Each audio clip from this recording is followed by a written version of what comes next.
Big update చూస్తున్నాం. ఇక లఘుచర్ల బాధితుల్ని పరామర్శించడానికి వెళ్ళినటువంటి మాజీ మంత్రి ప్రస్తుత ఎమ్మెల్యే సబితా ఇంద్రారెడ్డికి అయితే ఒకసారిగా బాధిత కుటుంబాలు షాక్ ఇచ్చాయి. కేవలం సురేష్ కలెక్టర్ని గ్రామానికి తీసుకొచ్చారు, దాడి చేయడానికి తీసుకొచ్చారంటూ కూడా చెప్తున్నటువంటి పరిస్థితి. సురేష్ హైలైట్ కావడం కోసమే, కేవలం సురేష్ హైలైట్ కావడం కోసమే ఇక ఈ రకమైనటువంటి దాడికి పాల్పడ్డారు. అసలు సురేష్ గ్రామంలో ఉండడు, హైదరాబాద్లో ఉంటాడు, అప్పుడప్పుడు ఇలా వచ్చిపోతూ ఉంటాడు. సో సురేష్ గతంలో మండల అధ్యక్షుని పైన కూడా దాడి చేశారంటూ గ్రామస్తులు ఒక్కసారిగా అక్కడికి వచ్చినటువంటి బీఆర్ఎస్ నేతలకు చెప్పడంతో ఇక అనుకున్నది ఒకటి జరిగింది మరొకటి అన్నట్టుగా సంఘటన జరిగింది. సో నిన్న కలెక్టర్కి సంబంధించి ఏదైతే దాడి జరిగిందో ఆ దాడికి సంబంధించినటువంటి ఎవరైతే రైతులు కావచ్చు ఇతర దాడిలో పాల్గొన్న వారందరినీ కూడా పరిగి పోలీస్ స్టేషన్లో ఏదైతే సబ్ జైల్లో పెట్టడం జరిగింది, రిమాండ్లో. సో ఈ నేపథ్యంలో వాళ్ళ కుటుంబాన్ని పరామర్శించడానికి సబితా ఇంద్రారెడ్డి ఇంకా కొంతమంది బీఆర్ఎస్ నేతలు అక్కడికి వెళ్ళారు. అక్కడికి వెళ్ళినటువంటి సమయంలో ఒక బాధిత కుటుంబానికి సంబంధించినటువంటి ఒక రైతు క్లియర్గా చెప్తున్నాడు. 42 సార్లు పట్నం నరేందర్ రెడ్డికి ఇక సురేష్ ఫోన్ చేశాడు, ఏమవసరం అంటూ వ్యాఖ్యానించడం, ఇది నీకెలా తెలుసు అంటూ సబితా ఇంద్రారెడ్డి ఆ వ్యక్తిని అడిగి తెలుసుకోవడం, ఒక్కసారిగా టీవీలో వస్తున్నటువంటి వార్తలు చూస్తున్నామంటూ ఆ వ్యక్తి చెప్పడం, ఇదంతా కూడా ఒక రకమైనటువంటి బూమ్రాంగ్ అయిందని కూడా చెప్పుకోవచ్చు. ఇదే అంశం మీద మా ప్రతినిధి సాగర్ ప్రస్తుతం ఫోన్ లైన్లో అందుబాటులో ఉన్నారు. సాగర్తో మరింత సమాచారం తెలుసుకుందాం. సాగర్, వికారాబాద్ జిల్లాకు సంబంధించి కలెక్టర్ దాడికి సంబంధించి రాష్ట్ర వ్యాప్తంగా చర్చనీయాంశమైంది. ఈ నేపథ్యంలో అక్కడ బాధిత కుటుంబాలని ఎవరైతే సబ్ జైల్లో ఉన్నటువంటి ఆ కుటుంబాలని వాళ్ళందరినీ పరామర్శించడానికి పలకరించడానికి ఆ బీఆర్ఎస్ నేతలు వెళ్ళినటువంటి పరిస్థితి ఒక్కసారిగా అక్కడ బూమ్రాంగ్ అనేది తెలుస్తుంది. సురేష్ వల్ల ఇదంతా జరిగిందంటూ కూడా గ్రామస్తులు చెప్తున్నారు. అసలు ఏం జరిగింది, మీ దగ్గర అప్డేట్ ఏంటి? శ్రీశైలం లగచర్గా గ్రామంలో జరిగినటువంటి కలెక్టర్ పై దాడి ఘటన సీఎం రేవంత్ రెడ్డి సొంత నియోజకవర్గంలో కలెక్టర్ పైన ఏకంగా ఒక ఐఏఎస్ అధికారి, కలెక్టర్ పైన, రెవెన్యూ అధికారుల పైన గ్రామస్తులు దాడి చేయడం అనేది పెద్ద ఎత్తున రాజకీయంగా దుమారం రేగిందని చెప్పుకోవచ్చు. ఎందుకంటే ఇప్పటికే రాష్ట్ర వ్యాప్తంగా పోలీస్ వ్యవస్థ కూడా దీనికి సంబంధించిన కూపీ లాగుతుంది. మరి ఈ దాడి వెనుక కుట్రదారులు ఎవరున్నారు, ఎవరు కుట్ర చేయించారు, ఈ దాడికి సంబంధించిన కీలక అంశాలను సేకరించేందుకు పోలీసు నిఘా వ్యవస్థ కూడా పనిచేస్తుంది. ఇందులో ఇప్పటికే పట్నం నరేందర్ రెడ్డిని పోలీసులు అరెస్ట్ చేశారు, రిమాండ్ కూడా తరలించారు.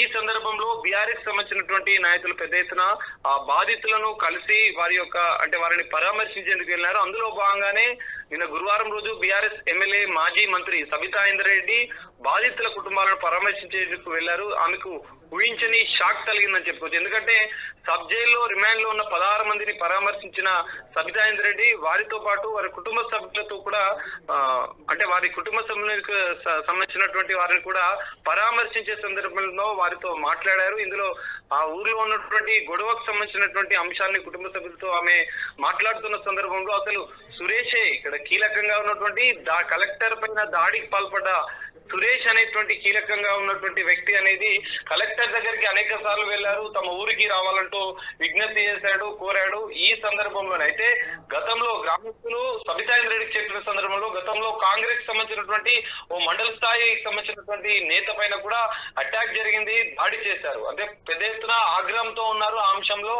కానీ మరి సురేష్ కలెక్టర్ ను ఇక్కడ లగచర్ల గ్రామానికి పిలిపించడం అనేది కొంచెం అనుమానాస్పదంగా ఉందని చెప్పి అంశాన్ని కూడా సబితా ఇంద్రారెడ్డికి దృష్టికి తీసుకెళ్లారు. అందులో భాగంగా సురేష్ 41 సార్లు మాజీ ఎమ్మెల్యే అయినటువంటి ఈ పట్నం నరేందర్ రెడ్డితో అనేక మార్లు సంభాషించిన అంశాన్ని కూడా వారు ఈ కేసుకు సంబంధించినటువంటి ఈ కీలక విషయాలను బాధిత కుటుంబ సభ్యులే సబితా ఇంద్రారెడ్డికి చెప్పడంతో ఆమె అవాక్కయ్యారు, కొంత షాక్ గురయ్యారు. ఎందుకంటే సురేష్ అనేది ఆవారా టైపు, హైదరాబాద్ లో ఉంటారు. సాగర్ ఒక్కసారి మీరు చెప్తున్నటువంటి ఇదే అంశాన్ని తొలి వెలుగు ప్రేక్షకులకు కూడా చూపించే ప్రయత్నం చేద్దాం.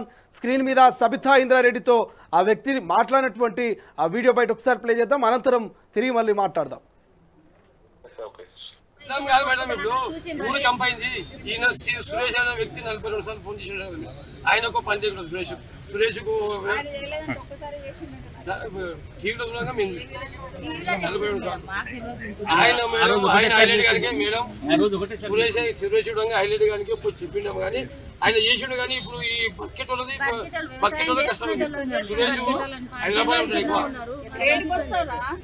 వారికి భూమి లేదు, ఏమీ లేదు, ఆవార టైపు లొల్లిలా. వాడు ఓ రాయి తాయిలు, ఓ రాయి 10 పోయి కాల్మేషన్ వారి మీద వీడియోలో లేని వాళ్ళని ఎందుకు తెచ్చిరు మేడం? ఆయన అంటే ఏపీలో తీసుకొచ్చి ఈ ఇష్యూ మేడం చిన్నది, నా వరకైతే చిన్నది, దాని రాష్ట్ర వ్యాప్తంగా పెద్దగా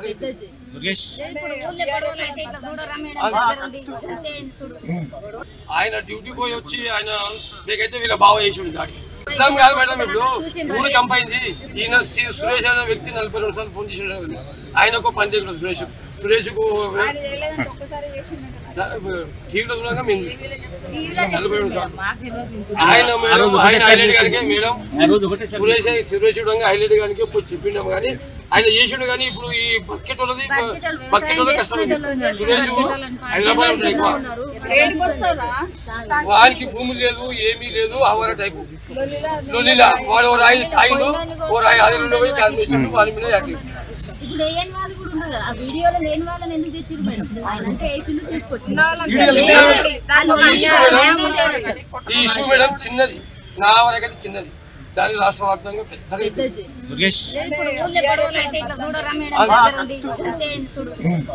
ఆయన డ్యూటీ పోయి వచ్చి ఆయన మీకైతే వీళ్ళ బావ చేసి దాడి.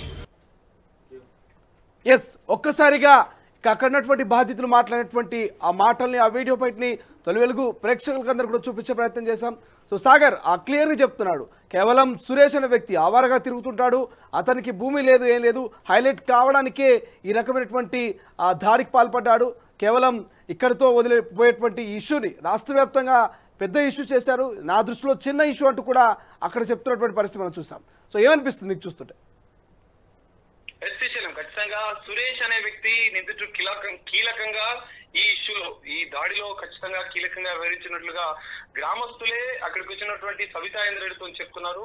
కీలక విషయాలు కూడా చెప్పారు. ఈ కేసు అంటే ఈ దాడి అంశంతో గ్రామస్తులకు ఎలాంటి సంబంధం లేదు, కుట్రపూరితంగానే సురేష్ అనే వ్యక్తి మరికొంతమంది, అసలు భూమి లేని వాళ్ళు కూడా కొంతమంది వచ్చి దాడులకు పాల్పడ్డారంటూ వారు చెప్పడంతో అవాక్కయ్యారు సబితా ఇంద్రెడ్డి. అమాయకులు ఉన్నటువంటి రైతులము, దాడిలో పాల్గొనలేని వాళ్ళము, అక్కడ ఉన్నటువంటి వాళ్ళను అమాయక గ్రామస్తులను ఇప్పుడు జైలుకు పంపారంటూ ఆమె పైన రివర్స్ కావడంతో అవాక్కయ్యింది సబితా ఇంద్రెడ్డి. మరి మొత్తంగా ఈ దాడి విషయంలో, కలెక్టర్ పైన దాడి విషయంలో అటు ప్రభుత్వం సీరియస్ గా తీసుకుంది. మరి ఈ దాడి వెనుక ఉన్నటువంటి కుట్రలో భాగంగా ఎవరు దీనికి ఆదేశాలు ఇచ్చారు, ఈ దాడి వెనుక ఎవరు కుట్రపూరితంగా దాడి చేయించారు, ఆదేశాలు ఎవరు ఇచ్చారు, కీలకంగా ఉన్నటువంటి బీఆర్ఎస్ సంబంధించినటువంటి నేతలు ఎవరెవరు ఉన్నారన్న అంశాలను కూడా ప్రభుత్వం ఇటు పోలీస్ శాఖ సీరియస్ గా తీసుకుంది. మరి ఈ కేసు ఎలా ముందుకు వెళ్తుంది అనేది మనం చూడాల్సిన పరిస్థితి కనిపిస్తుంది. శ్రీశైలం మొత్తంగా చూస్తే మాత్రం సబితా ఇంద్రెడ్డికి షాక్ తగిలింది. ఎందుకంటే గ్రామస్తులే సీరియస్ అయ్యారు, బాధిత కుటుంబాలే సంచలన విషయాలను ఆమెతో చెప్పడంతో ఆమె అవాక్కయ్యారు. మరికొంత మందిని కూడా ఈ కేసులో అరెస్ట్ చేసే అవకాశాలు కనిపిస్తున్నాయి. మరి కీలకంగా సీఎం రేవంత్ రెడ్డి నియోజకవర్గంలో జరిగినటువంటి ఈ దాడి, లగచర్ల గ్రామంలో జరిగినటువంటి దాడి అంశంలో ఎలా ముందుకు వెళ్తుంది అనేది మనం చూడాల్సిన పరిస్థితి కనిపిస్తుంది. Srisailam. Thank you Sagar, thank you for update. ఇది ఓవరాల్గా లగచర్ల గ్రామంలో ఒకసారిగా కలెక్టర్ మీద, అక్కడికి వచ్చినటువంటి ప్రభుత్వ అధికారుల మీద, ఎంఆర్ఓ మీద, ఇతర అధికారుల మీద, వాళ్ళ వాహనాల మీద దాడి చేసినటువంటి పరిస్థితి మనం చూసాం. ఒక్కసారిగా అంశం రాష్ట్ర వ్యాప్తంగా చర్చనీయాంశం అయింది. సో ఒకసారిగా బీఆర్ఎస్ నేతలంతా కూడా ఏదో అక్కడికి వెళ్ళాం, బాధిత కుటుంబాలని పరామర్శిద్దాం, ఖచ్చితంగా బాధిత కుటుంబాలకు అండగా ఉందామని బీఆర్ఎస్ నేతలు, మాజీ మంత్రి సబితా ఇంద్రెడ్డి కూడా అక్కడికి వెళ్ళడం జరిగింది. కానీ ఒక్కసారిగా అదంతా బూమ్రాంగ్ అయింది. అనుకున్నది ఒకటి, జరిగింది ఇంకొకటి అన్నట్టుగా అక్కడ రైతులంతా కూడా క్లియర్గా చెప్తున్నారు, ఇదంతా సురేష్ వల్ల అయింది. సో దీని చిన్న విషయాన్ని రాష్ట్ర వ్యాప్తంగా పెద్ద అంశంగా మార్చారు. ఇక మరి సురేష్ ప్రధానంగా మాజీ ఎమ్మెల్యే నరేందర్ రెడ్డికి 42 సార్లు చేయాల్సిన అవసరం ఏమొచ్చింది అంటూ కూడా ఆయన మాట్లాడడం జరిగింది. కేవలం హైలైట్ కావడం కోసం, ఎటువంటి భూమి లేకుండా, ఏమీ లేకుండా ఈ దాడిలో పాల్పడ్డాడు. సురేష్ ఒకడే కాదు, ఇంకొంతమంది యాదవ్ అనే వ్యక్తి కూడా, ఆయనకు ఎటువంటి భూమి లేదు, ఏం లేదు. కానీ ఒక్కసారిగా దాడిలో రాయి తీసుకుని వెళ్ళి కార్ల మీద వేసి ధ్వంసం చేస్తారంటూ కూడా సబితా ఇంద్రారెడ్డి ముందు క్లియర్గా వాళ్ళు చెప్తున్నారు. సో ఒక్కసారిగా సబితా ఇంద్రారెడ్డి కంగుతుంది, అసలు ఏం జరుగుతుంది, రైతు ఏంటి ఇలా మాట్లాడుతున్నటువంటి డైనమాలో సబితా ఇంద్రారెడ్డి పడిపోయింది. సో ప్రస్తుతం ఈ వీడియో సోషల్ మీడియాలో వైరల్ అవుతుంది. సో ఇది కేవలం దాడికి ఒక రకమైనటువంటి ప్లాన్ ప్రకారమే, ప్రీ ప్లాన్ ప్రకారమే కలెక్టర్ని ఊరు దాకా రప్పించి దాడి చేశారనడానికి ఇదే సాక్ష్యం అంటూ కూడా కొంతమంది సోషల్ మీడియాలో కామెంట్స్ పెడుతున్నారు పెద్ద ఎత్తున. ఇదంతా బీఆర్ఎస్ నేతలు కావాలని చేసినటువంటి కుట్ర అంటూ కూడా కాంగ్రెస్ నేతలు ఇప్పటికే ఆరోపణలు చేస్తున్నారు. సో దాడికి సంబంధించి అటు కలెక్టర్ను సురేష్ రప్పించడము, ఇక సురేష్ ఇటు నరేందర్ రెడ్డికి కాల్స్ చేయడము, గ్రామస్తులు సబితా ఇంద్రారెడ్డితో క్లియర్గా సురేష్ గురించి, సురేష్ చేసినటువంటి గత వ్యవహార శైలి గురించి, గతంలో కూడా మండల అధ్యక్షుడిని నిర్బంధించి అతని మీద దాడి చేసినటువంటి అంశాలు ఒక్కసారిగా ప్రస్తుతం సోషల్ మీడియాలో వైరల్ అవుతున్నాయి. ఇది కావాలని చేసినటువంటి కుట్ర అంటూ కూడా పెద్ద ఎత్తున కామెంట్ చేస్తున్నారు. మరోవైపు కాంగ్రెస్ ఎంతటి వారినైనా వదిలిపెట్టాం, ఎవరినైనా ఖచ్చితంగా విచారణ చేస్తాం, విచారణలో భాగంగా నిజమని ఒకవేళ కన్ఫర్మ్ అయితే మాత్రం ఖచ్చితంగా వాళ్ళ మీద కేసులు పెడతాం, అరెస్ట్ చేస్తామంటూ కూడా పెద్ద ఎత్తున చెప్తున్నటువంటి పరిస్థితి. చూద్దాం లగచర్ల గ్రామంలో జరిగినటువంటి దాడి సంఘటన ఎక్కడికి దారి తీస్తుంది, మరి ఎవరిని ఫైనల్గా అరెస్ట్ చేయబోతుంది.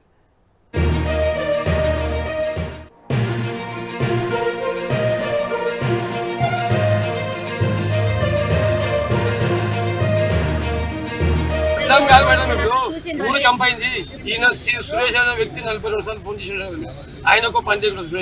సురేష్కు టీవీలో చూడగా మేము 47 సార్లు ఆయన మేడం ఆయన హైలైట్ గారికి మేడం సురేష్ చూడంగా హైలైట్ గారికి చెప్పిండాము కానీ ఆయన చేసిండు. కానీ ఇప్పుడు ఈ బకెట్ వాళ్ళది కష్టమైంది. సురేష్ హైదరాబాద్ ఉంటాడు ఎక్కువ, వానికి భూమి లేదు ఏమీ లేదు, అవర టైపు. అసలైన తొలి వెలుగు. ఫాలో వాట్సాప్ @తొలి వెలుగు official.